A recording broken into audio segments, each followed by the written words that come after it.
It's been a few months since we've done an episode of Kirkin Out, and I've been sitting at home as March Madness gets underway and you see sports returning and things getting back to as normal of a way as we could hope for over the last year. And I figured this would be a great person to bring on. David DeGuzman, a sports anchor and reporter out at WFXR-TV out in Roanoke, Virginia. We've crossed paths here in Virginia. That's how I first met you. So Politically. David, thank you for joining me on the podcast. How have Yeah. you been dealing with things right now during the pandemic as sports are finally getting back to the way we kind of used to have them? I feel like we're on the upswing right now. I mean, we're taping this the night before I head down to Greensboro for the ACC tournament. I was there last week for the women's tournament, and it was just nice to be in an arena again. But yeah, it's really different though. I mean, there's still not a capacity amount of fans. There's limited fans. I feel like we got a taste of what a home court advantage was like when NC State played Virginia Tech in women's basketball because there was a lot of NC State people at that arena. So it was just nice to like hear a crowd. I will say the best that I've been to in terms of atmosphere was on Sunday. I just happened to go to a Virginia Tech baseball game for some highlights, and I don't know if it was just like the size of that stadium. It's not like a huge stadium, but like it felt like it was filled, even though it wasn't really filled. But there was such an electric atmosphere, and I was like, I haven't felt this in like over a year. So I feel like we're on the upswing. I feel like we're on our way back slowly but surely. I think we're proving to a lot of people that, yeah, there's going to be some bumps in the road, but I think we can get sports back and do it as safely as possible. And it's going to be an interesting time because we're heading into the thick of conference tournaments. Like, I mean, it's champ week this week, but we're going to find out next week how things are going to roll when we have 64 teams, 68 teams go to the NCAA tournament in Indianapolis, and 64 teams go to San Antonio for the women's tournament. I think that's going to be our first real big test of what a pandemic sports event is going to be like. Because I mean, we all saw the Super Bowl, but that was just two teams, right? So you're having teams coming from all over the country into one big bubble.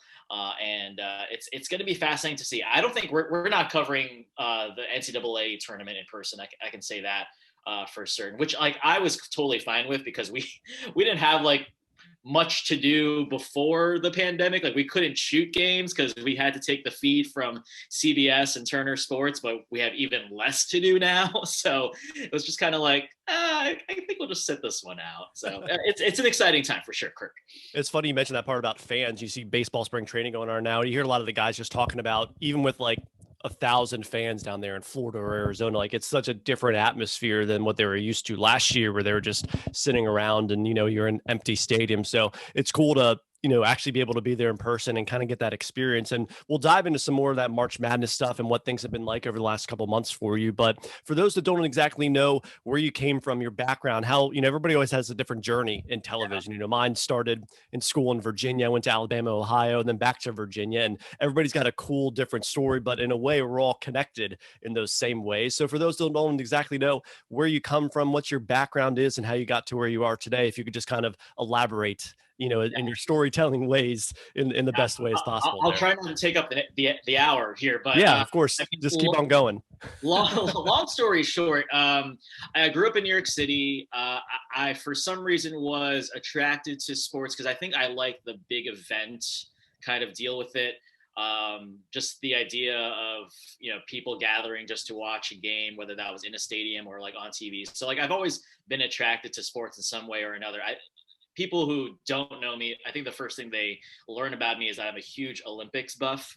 And I think that's because like when you think about sports, that's like the ultimate stage you want to be at for a sporting event, whether you're an athlete or a fan or part of the media. Like being part of an Olympics is like, that's a big deal. So I think I was always attracted to that kind of spectacle. And I think that's just gravitated me towards being into sports in general. I know a lot of people in the industry that talk about, being a fan of like, their local pro sports teams or their local college teams. And I had those same types of, fandoms as well. But I feel like it was always the Olympics that drove me to whatever I wanted to do in my career. Cause I was always fine with covering like high school wrestling when I was a sports editor in high school, or covering gymnastics, or I think we had like really random sports. So like, I think we had an ultimate Frisbee team and I did a feature on them. So I was always interested in like all the sports in general. So I decided to go to Syracuse because that's where, like, in my mind, all the great sportscasters went, like Bob Costas, Mike Tirico, like those were like top big names. So it just seemed like everyone who I knew that like I really looked up to in broadcast journalism, especially in sports, they just went to Syracuse.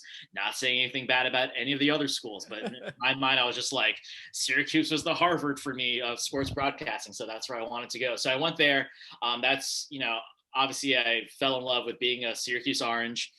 So like that was the college team that I covered. Got some great opportunities working for the student-run TV station there, Citrus TV. So covered, NCAA tournaments there, covered the football team, also did some lacrosse, and women's basketball was like one of my first beats, field hockey. So again, I was like just getting ingrained with all the sports there. After graduation, this is kind of where like it takes two turns, but I'm on like both paths simultaneously. So first, I went to London for the Olympics. I was an intern for NBC. That was an incredible experience. I was just a logger, and I literally just logged interviews for 2-3 weeks straight. And I worked with some incredible people, producers, some talent, just editors. So that was just an amazing experience. All the while my credential couldn't get me into actual events, I was just contained to the IBC. So I literally spent all the money that I would have spent on souvenirs from my family, I instead spent on tickets, and tickets were just hard to come by at the London Olympics because like they were just hard to find. So like when I wasn't working, I would just be hitting refresh on my computer, seeing what tickets were available.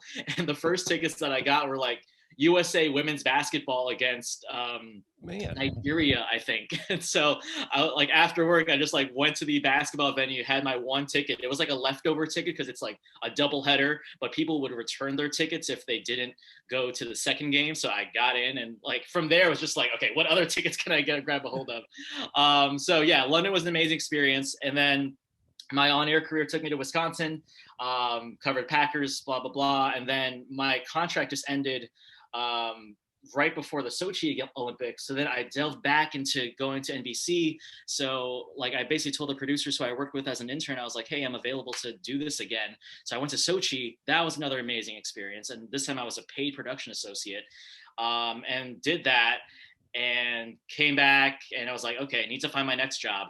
Got to Harrisonburg, Virginia, became sports director there. So I dropped down in markets, but I was elevated and, I got a better title, being the Monday through Friday sports guy. Covered JMU. So for your Virginia listeners, like I was able to watch Mike Houston, lead the Dukes to a national championship in his first year.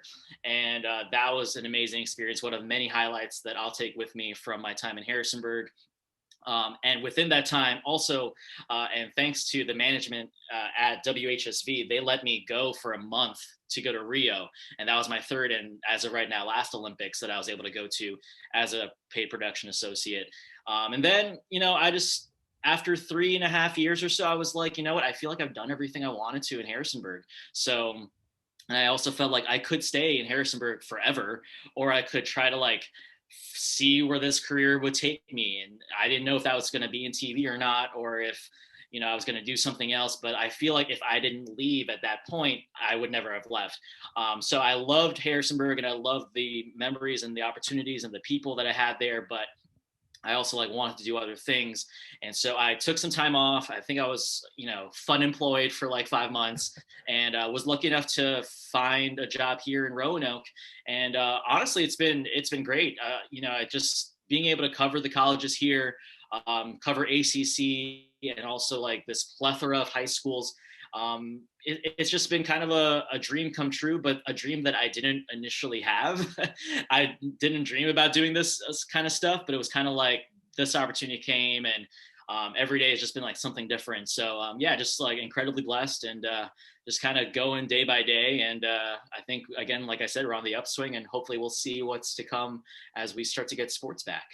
Yeah. It's funny. You have a lot of the same thoughts and stuff I do in terms of, you end up in a place and then you feel like you've kind of done everything there, and you go somewhere else because it's all a challenge at the end of the day. And my gosh, I don't think there's anything more challenging than what you did go into the Olympics and making that jump and doing those things. When you look at the kind of all the different opportunities, right, people can do in sports. You look at those championship events, right, the Super Bowl, the Stanley Cup Finals, etc. The Olympics are kind of one of those boxes to check that so many people maybe don't get the opportunity to do. So being able to travel the world and cover such a historic event, I'm sure that's got to be life changing, right, to say the It really least. was. Yeah. Yeah. I mean, and it's funny. I really feel like I didn't know it at the time, but I think Rio was going to be one of those, like for me in terms of career wise, like a turning point, because I knew I couldn't be like the 30-year-old like production associate, like, you know, just one level above intern doing this for a while. I mean, honestly, if they would have let me, I probably would have been the production associate for like, you know, another 50 years or so. But that's not how careers work when you're trying to like move up the ladder. Mhm. And I was actually trying to do it again for Pyeongchang, but what I was told was that just because of, you know, the costs of sending people, Comcast was cutting down on the number of freelancers, which I totally understood. And honestly, I was just blessed to go for like 3 of them, so I really had no complaints. But it was kind of weird doing Pyeongchang from home and like just being a fan and just watching, because that was also the start of my fun employment. But yeah, like I said, Rio was kind of a turning point because I knew I couldn't be doing production like being in that role forever. And I actually, one of our last nights, it was actually closing ceremony night. I ran into one of the play-by-play guys, and I was just literally just talking with him, and he basically said like, because I was at this point where my contract was coming up, and I basically was living 2 different lives of being this production person for NBC, a network, but also living like the on-air route, but in the local level. And he basically just told me, choose one. And I was like, that was kind of hard to take at first, because I was like, but I want to do both. But he had a point, because it's when you want to do something really well, you know, you gotta be 100% in one path. And I feel like my career kind of made the choice for me when I didn't get to go to Pyeongchang for a production associate job. It's kind of like, well, I guess I'm going to keep going with this on air path. Cause I got to tell you, like during my fun employment, I was just like applying left and right to a bunch of jobs, both on air, like applying to places like Eugene, Oregon, or San Antonio, Texas. But then I was also applying to a bunch of stuff at like CBS Sports Network, or, you know, they have CBS Sports HQ down in Florida, NBC. And it actually came down to, I was applying for being a ticker operator for NBC and then here. And it just came out that I was a finalist for the ticker operator job. And, you know, basically I felt like I had the job here. So like, it was just kind of this timing thing. Like, okay, let me just see what NBC is going to say. And then I didn't get that job. So then I was just like, all right, the universe is telling me that I'm going to continue doing this on-air thing and go to Roanoke, Virginia. But I feel like it came back to, you know, my experience at NBC. And I will say like the quote unquote life-changing moment. And I'll say like life-changing in terms of career, because it's not like anything like having a baby or getting married, right? But, you know, like in terms of life-changing, in terms of my career, one of the opportunities I had when I was at NBC was that they sent me with a photographer. I'm not an on-air person for NBC, so I'm just like the behind-the-scenes guy. But they sent me with a photographer and an audio guy to a BMX race, and just be there, cover it. If they win, get sound, blah blah blah. And of course, I was like, all right, well, I'm also like trying to get stuff for the reel too. So like, you know, and NBC was always cool with me doing stuff for the reel. Like the first 2 Olympics too, I was able to say, hey, like, I'd love to like get some stuff for the reel if no one's doing anything. And usually in my department, by the last weekend, we're already done with all our shoots. So like they're able to send me with a photographer. But I was like, all right, well, this is a great opportunity. And wouldn't you know it, it was a history making day on the BMX track, where we had a female American win silver, Elise Post, she won silver. And then Connor Fields won gold in the men's BMX. And that turns out to be historic, because no American, since the history of BMX being the Olympics in 2008, no American had won a gold in that event. So like, and NBC always has the prime spot in the mix zone. They are the first people that the athletes talk to when they get off the field of competition. And so here I am, like, he is like, Connor Fields is like, just won a gold medal, like his life has changed forever. And I'm like interviewing him, and I'm just like, that was the most amazing moment like I've ever had. Like I didn't even win the gold medal, but like I'm interviewing this guy and his life has changed forever. So I think that was such a turning point, because then I realized I need to do this. I can't keep doing the whole production thing. I would have loved it for sure, but like I think I was meant to do the on-air thing, and so that's why Rio was such like a pivotal moment for my career. Yeah. Gosh, that's a really cool story. Just to be there for history, and it's Yeah. gosh, that's really cool. I'm a little jealous of that. That's pretty awesome. I'll always have that. I may not cover a Super Bowl or get to go to this year's Final Four, but I'll have that BMX moment in Rio. Yeah, no, that's really, like I said, that's something for the history books that not only affects people here in the United States, but it's a worldwide thing. It's the Olympics. It's every single all the countries that are participating. It's got eyes all over the world. So to be able to do something like that is cool. But it's also neat to kind of hear how you kind of have that moment where you say, you really finally truly understand what you want to do, and how you want to attack things moving forward. And I know you're kind of like me in a way. You worked in Big Ten country. You said you worked up in Wisconsin, so you're up in the north, and you came down here to Virginia later on. This question I would get asked all the time, whether I was in Alabama or Ohio or here in Virginia, is kind of comparing the way sports are. And I traveled the country a lot as a kid, going to baseball games with my dad. And one of my favorite parts, and actually kind of that moment in my mind where I was like, I really wanted to do television, not just because I had the interest in it already, was I really got to enjoy traveling the country and see other people enjoying the things that I enjoyed. I grew up outside of Washington, D.C., so I have my teams and my favorite teams. And people might come from out of town and see those teams play while I'm there in the stadium. But then this time I was somewhere else, right? I was in Milwaukee, I was in Los Angeles, I was in Seattle, and I was around those fans and those people who enjoyed sports. And you saw that even more so at the local level. So what was it like? You grew up, in New York, and then you end up in Wisconsin.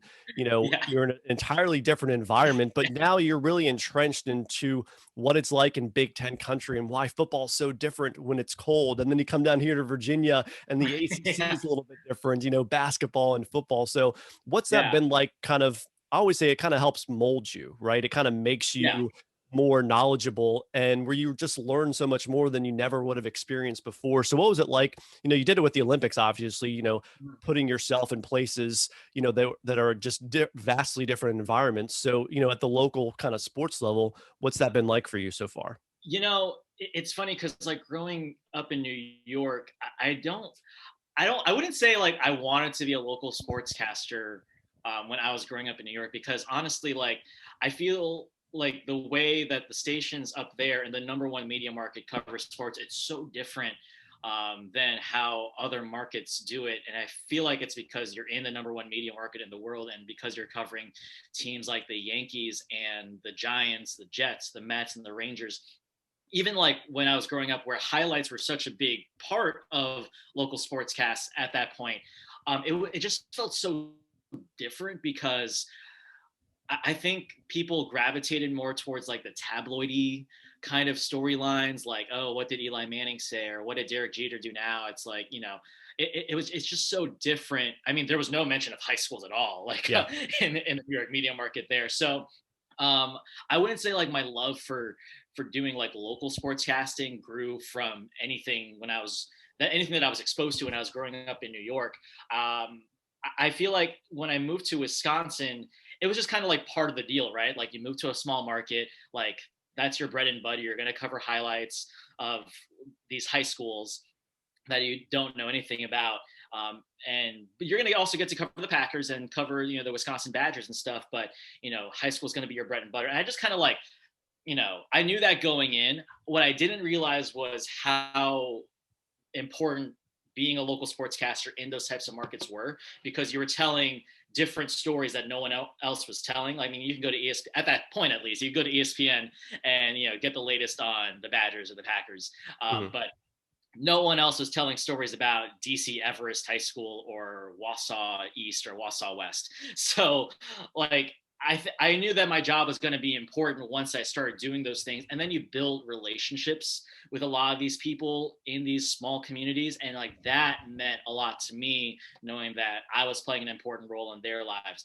I think my viewpoint about local sports kind of grew from that point. And even to this day, like I still love covering high school sports, even in Roanoke and in the area, because like you're getting out there, you're getting to know these people, you're covering, the dreams of like covering a state championship. And to me, in my mind, like there's nothing different from an athlete whose dream is to win a gold medal to another athlete in a small town whose dream is to win a state championship. I mean, the feeling is the same, the training is the same. They are both working towards these goals. So as much as like, you know, it's a moment on steroids when you're covering like someone winning a gold medal at the Olympic level, like that stage is so unique and amazing. I also like take home with me, you know, when I've covered a shot putter from Fort Defiance High School up in Verona, Virginia, winning a state title. And like that moment that I captured on camera of him, just like the first thing he did once he won was hug his dad. And like that moment just sticks with me because it's like you saw that raw emotion from a guy who clearly spent so much of his time in life training just to win a state title in shot put. His name is not going to be known like past, you know, the borders of Virginia. But, you know, that moment meant a lot to him. So, I mean, I take those moments with me to heart. And so I feel like as I've grown, I've done this now since 2012. So I'm approaching my, I think, 8th or 9th year doing this. And so I definitely always have that appreciation for the stories that we cover. Because I feel like at the end of the day, that's what you're doing. That's what you're here for, is just covering the stories of other people because you're in awe of it as well. You're appreciating what they're doing, the achievements that they have on the field and off the field. So it's our job to, like, you know, tell these stories that no one else is telling. Like without us, like those stories wouldn't be covered or uncovered. So, you know, that's what I like about doing this job. Yeah. Yeah. You're at the point in your career now, kind of how I've been, where some of those, you know, players you covered in high school, they're like, now they're in the NBA, Yeah. now they're in the NFL, now they're playing, you know, like travel, you know, soccer or wherever, like on a Like, oh, national I know level. that guy. Yeah. And it's so, but it's cool. And that to me is rewarding. Like, yeah, it's, you know, it's fun to cover, like, obviously it's been for a long time people to cover like Tom Brady, but imagine knowing Tom Right. Brady in high school, right? Right. Imagine being Yeah. there at Michigan when he was, you know, kind of the guy, but maybe not the guy, you know, and seeing what they turned into. I always think that's one of my favorite things is now I actually was at, you know, Washington football camp that they've been holding in Richmond a few years ago. And this, you know, linebacker that I covered in high school down in Alabama, you know, he plays with Washington now. Yeah. I don't know if he's on the team anymore, but I kind of pulled him to the side really quick and I was like, hey, and I was like, what's up? And, you know, he kind of smiles and it's that funny, like little connection. It's like, I remember watching you make sacks as an 11th grader, you know, and covering your football team. And then I've covered you when you went to the University of Alabama. And then all of a sudden, boom, now you're in the NFL, you're making a heck of a lot more money than I am. Right. But Yeah. it's those cool connections that you Yeah. make that I think is really neat, especially. I have that same one with a driver from Virginia, Quinn Houff. He was a driver he was just doing like the late model races from Science. And then he moved up to Xfinity. And I was still at WHSV when he moved up from ARCA to Xfinity. Yeah. And now he's doing Cup Series races. He's in his second full season doing the Cup Series. So like, I'm waiting for him to, like, you know, get to top 10 and then win a race because I feel like it's going to happen at some point. But yeah, I mean, we all have those kind of connections. One of my here's my NASCAR story. It's actually Chase Elliott. He raced at a small town, probably when he was like 16 in Montgomery, Alabama. We had, you know, there's a track down there, and he was a kind of a part of that, you know, junior circuit, whatever. And obviously, you know, his name, you know, he's coming to Montgomery to race. And, you know, at that time he's like, what, 15, 16 years old. And, you know, went out there, interviewed him, met him. And, you know, that was kind of like what the buzz was about, because obviously his name, his lineage, his heritage, where he comes from, you know, and then within like a year or two, you know, he was already on like the, you know, Xfinity Series racing, and that's who they become now. But that is cool. I think that's the neat thing about local sports. And you see it in some markets, and some markets pull away from it, where they start to focus on the bigger cities, you know, up north or to the west of them. And they start to focus on those teams that I can just go online on my computer and find all the, you know, the 10 different writers that cover that team, when you probably should be focusing more on those local schools, those local high schools, colleges, you know, youth programs and that is really, you know, that is the heart of youth sports. So one thing I kind of do want to ask you is, you know, obviously the Olympics are such a cool experience, but what are some of those other big events or, you know, moments where you're like, you know, you stepped into that arena, you know, wherever it was, that stadium, and you're like, wow, I can't believe like I'm actually able to cover this, you know, and be paid to be here and not have to spend so much money on a ticket. What's one of those events for you? I mean, and, you know, you and I can both talk about this, because I think one of the events that comes to mind, the Commonwealth Clash is just such an incredible atmosphere. I remember I yelled at my colleague Ryan Moy. I wonder if he'll ever listen to this, but like, and he'll remember this too. But clip this out specifically and post it on right, Twitter yeah, for him, exactly. and We'll tag him in it too, because Yeah. it's a funny story. But you know, when it's the Commonwealth Clash, and look, I am not a saint for being anywhere on time. Like even if it's like a semifinal game, like for high school basketball, like I'll get there in the second half, it's fine. But I mean, the Commonwealth Clash is such a big deal, and like, you know, especially pre-COVID times, like there's a lot of people getting into that stadium. Like traffic is going to be a nightmare. So like I left Roanoke, I think at like I want to, for it was a noon game. I think I want to say I left at like 8 or 9. And I think I got there like an hour before, because it was a noon kickoff. So I probably got there around 11. It takes about less than 2 hours for me to get from Roanoke to Charlottesville. Traffic was already starting to stack up. I think I got lucky and passed like the main exit, because I knew like an exit to get around and to get to the stadium to where the media was parking was. So I get there. Ryan, I'm like, where's Ryan? But he's coming from even farther. He's coming from Blacksburg. So I'm just like, where's Ryan? And like, you need that second camera. It is hard enough to cover this game by yourself. And like, you know, that like with the restrictions we have, like in terms of video that you can use for packages and features and stuff like that, like you need that pregame video. And like Ryan's stuck in traffic. I see Ryan, he gets there probably, it was just before like kickoff, like right before. And I'm kind of like, I'm tired already. Like, you know, I'm like, I haven't really had much to eat. Like it's an early day. It's a long day. I just like take Ryan and I'm just like, put my arm around him, like, look, this is the one game, the one game you cannot be late for. Like, I love you, but we got like next time this has to be like different. Like we got to get here, because I'm covering like the Virginia Tech sideline. I need video from like the UVA sideline as well. So, but, and you know what unfolded that day too? Like that was such a big day, because, you know, the game unfolds and then UVA, like, you know, pulls off it, which I wouldn't call it an upset on paper, but it felt like an upset because it was like the first win by UVA over Virginia Tech in what felt like a million years. So, and you know, the students and the fans are storming the field. So that was just like an unreal electric atmosphere. I had been dying to cover a Commonwealth Clash because I had been in Virginia for so long. Like, and being up in Harrisonburg, like I always had Thanksgiving weekend off, and like we weren't the ones covering that game because we would just be covering JMU. And honestly, like my focus was covering the JMU playoff game that always happened that weekend. So like the Commonwealth Clash, I just relied on affiliates. But I just remember like seeing the scenes of like so many people in the stadiums over the years. So I wanted to cover that game, and like being there was just like, it felt like a, you know, a huge big time bowl game too. So like everyone talks about the big rivalries and everyone talks about, you know, like Auburn, Alabama and all that stuff. Like, and I get it, like, you know, Michigan, Ohio State, but to me, like in my mind, like Virginia Tech, and just being in Virginia since 2014, like that meant a lot to me to be in that kind of atmosphere. So I feel like when we talk about big moments other than the Olympics that I've been to, like that's going to stick with me for a long time, like being able to cover a Commonwealth Clash like that. Yeah, that was my first Commonwealth Clash in 2019. So, you know, and then I don't cover it anymore. So, you know, just get in like George Costanza, get in, get out, you know, do it well. We didn't cover the last one either. I mean, it was a different atmosphere. Like, and actually they limited the number of media people, and we actually relied on a pool photographer. So, I mean, that was just going to be a different atmosphere anyway. And that was a night game, but you know, hopefully I think we'll get back to that at some point, just being that kind of atmosphere. But yeah, I mean, 2020 was obviously so different on so many levels, but I can't wait to get back to 2019 level of covering a game like that.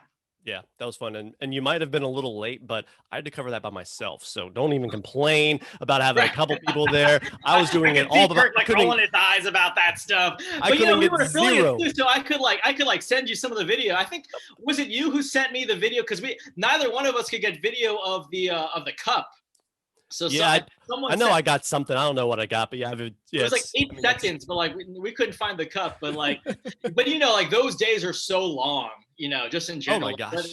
whether you're covering that with someone or not, it's just like, it's such a long day. It's just so stressful. So I don't know how much of me nagging on Ryan was just me being like, PO that I had to like wake up so early, or like, if I'm going to suffer here, which again, I say suffer lightly because it was amazing opportunity time to be around. But if I was going to like be up so early around like a ton of people, which I kind of have anxiety a bit about crowds to begin with. So just like being around a lot of people, just like, oh, okay, like hold on a second. But yeah, maybe I was just taking that on him. But it's a long day. You take all the stresses that you can, but you also have the high moments too.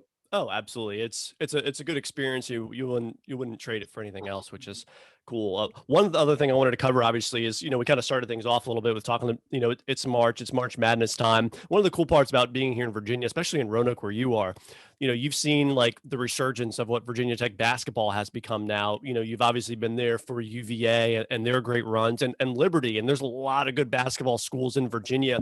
And March Madness has been different. I know you mentioned, some games you can maybe go to, other ones you got to rely on like a pool photographer, someone that's there. So what's this season particularly been like, still being able to not only cover games and obviously in a different way, but to be able to cover some really successful schools in Virginia as we now look to the conference tournaments? As you mentioned, you're going down to the ACC tourney coming up, and to see what schools like Liberty and UVA and Virginia Tech can possibly do here coming up in the NCAA tournament.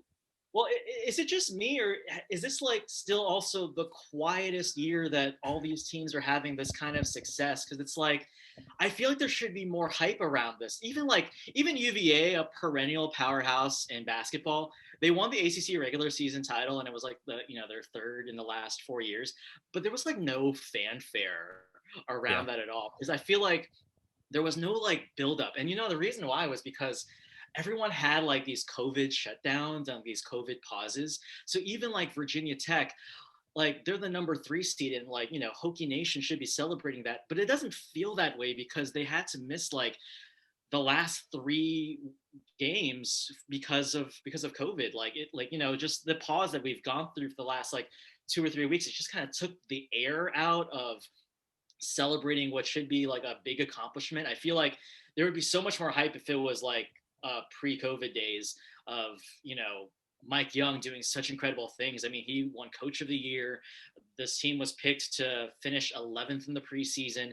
Now they have the number 3 seed, but it just doesn't feel that way right now, because it's like, we were only able to cover, I myself personally have only been able to cover 2 Virginia Tech basketball games total. So I've only been able to see them in person once. The other game I covered was a women's game too. And I've also been busy covering that team as well. So it's been just kind of weird thinking that there's so much success around these teams.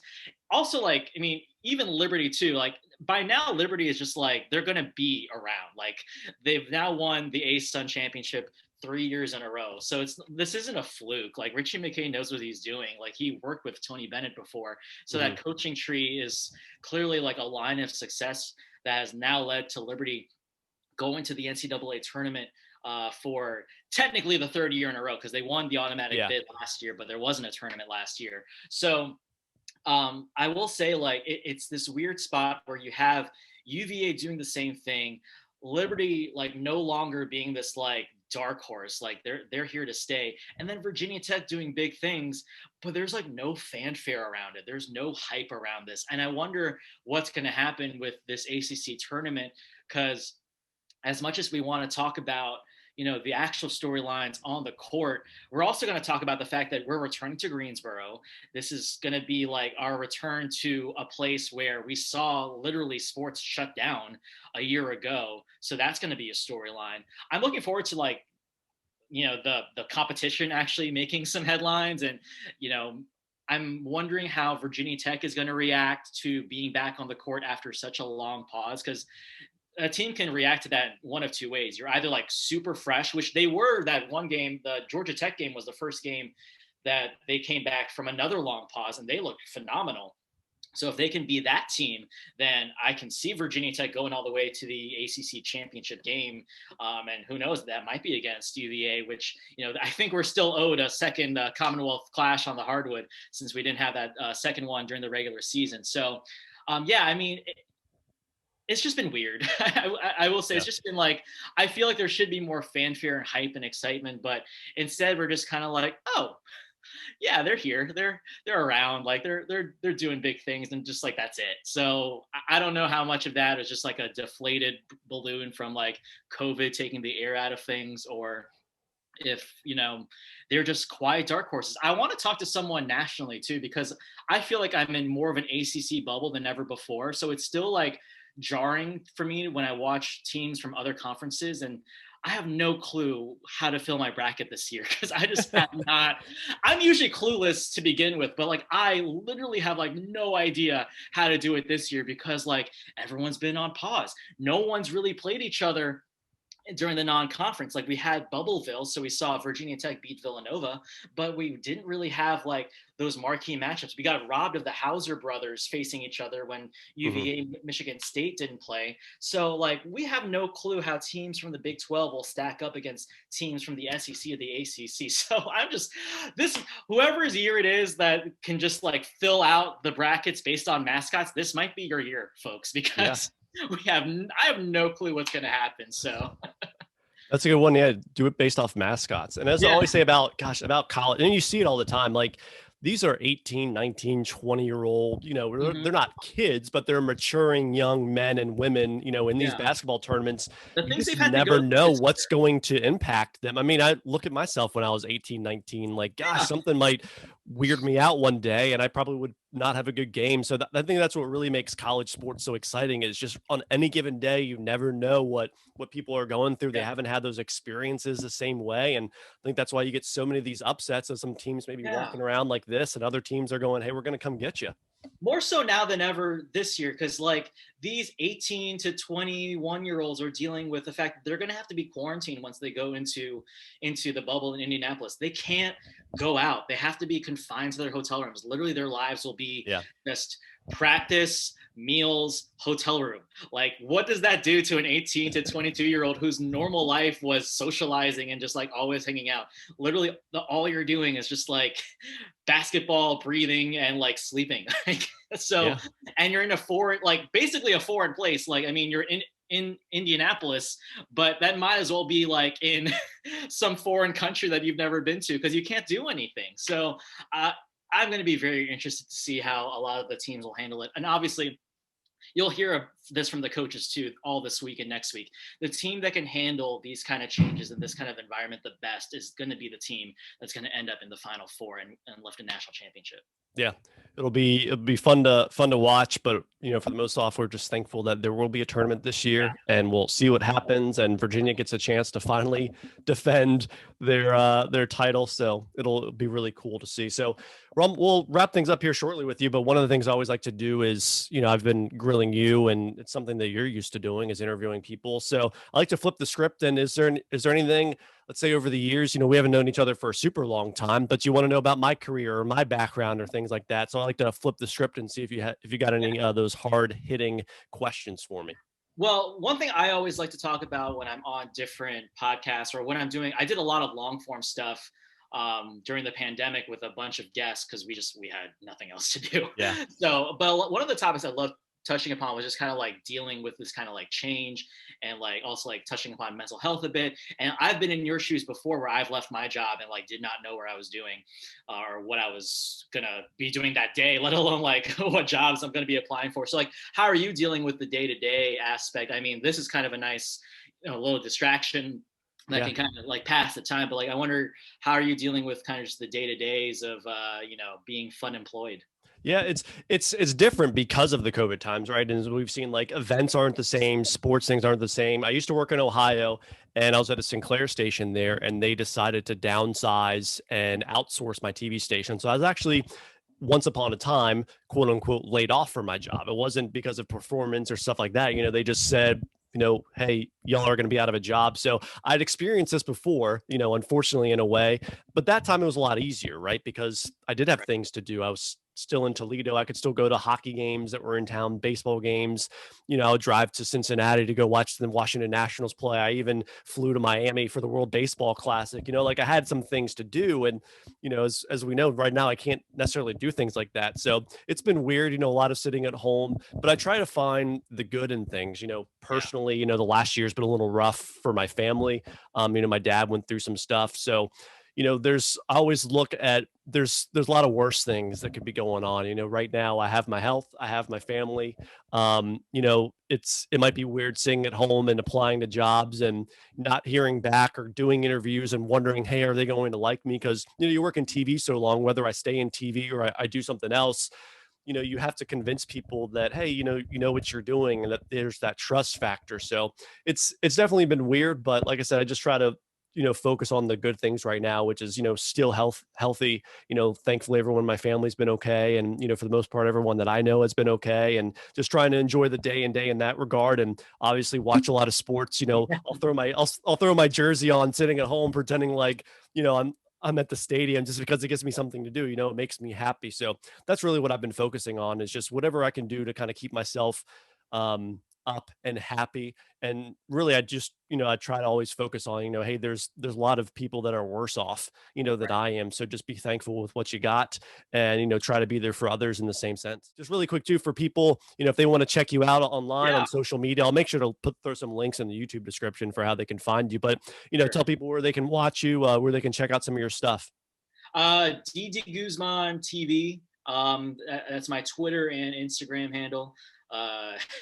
Yeah, it'd probably be best if we just like kind of link that, because like going through the whole spelling thing is just like hey, with my last name, I completely understand. Right. You get the struggle. It's just like, like when you like, you have to like spell something to verify, or like you're saying an email to someone, like an email address, you're just like, it's G as in giraffe, it's Z as in zebra, it's M as in Mary. It's like, yeah. And I still say it, and then I still don't get the email. It's like, hey man, I've had like TV stations I work for spell my name wrong. Like I've literally had a promo on TV with my name spelled wrong. So, you know, you gotta love it. Wonder why they're forcing us to do it all ourselves. Yeah, and also, why did I lose my job? Why wasn't it the first? I'm just kidding. I'm not saying anybody should lose their job. That's just me having some fun. But yeah, seriously, like it shouldn't be that hard. Like all the people that make a heck of a lot more money than I do. So let's get it right. Let's get it right. The life in the biz. I know, but that's cool. So yeah, your Twitter and Instagram and everything.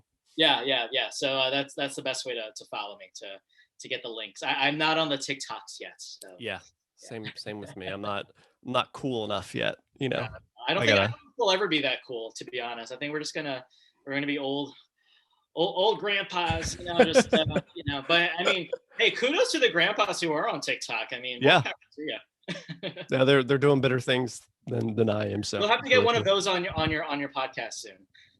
Grandpa TikToker? Yeah, grandpa TikTok. So all right, yeah. Shout out anybody knows that, you know how to find me. I'm sitting at my house, so you know exactly where to find me. But no, this has been awesome, man. It's been fun to catch up with you, and I'm going to be living vicariously through you over the next week at the ACC tournament. I'll be following you online, so it's going to be awesome to see. So stay safe, you know, and enjoy the time down there. I know it's going to be a cool experience. Thank you, appreciate it.